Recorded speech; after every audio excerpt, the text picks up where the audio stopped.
And this story is called Lawrence Lemon.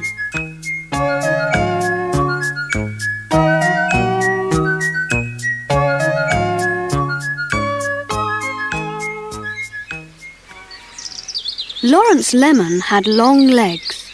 He was very proud of them. They were strong and straight. Just right for skiing, he thought. But where in the garden could he practice? It was a difficult problem, and he sat down to think about it. Now Lawrence had seen Mrs. Rake, the gardener's wife, sitting in a deck chair, darning socks and knitting. I could use the deck chair as a mountain slope, he thought. The next time the chair was left out, he had a wonderful time skiing down the back and leaping to make a soft landing on the compost heap. He often spent time skiing down the steep slopes of the shrubbery, skillfully dodging the shrubs and small trees planted there.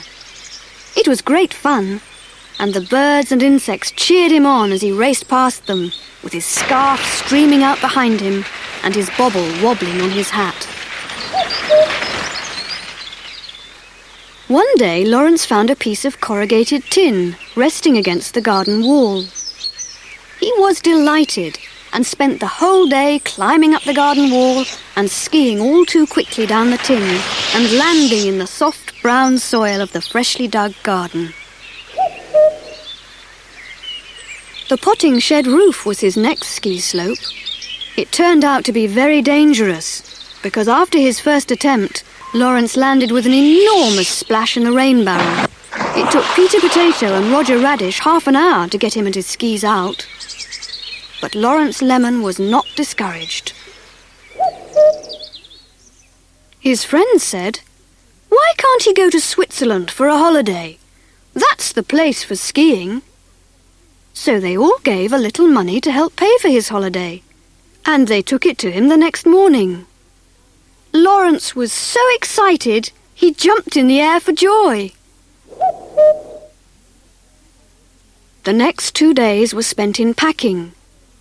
What a tiring job that was for Lawrence. He couldn't decide what to take. First it was the red sweater, then he changed his mind and packed the blue one, then the green one, and then back to the red again. His room was soon littered with unwanted clothes. Lawrence would still be packing if busy Betty Beetroot hadn't come along and packed for him. She soon had the suitcase fastened and the rest of his clothes neatly folded away. Cardew Carrot drove him to the airport, and some of his friends went too.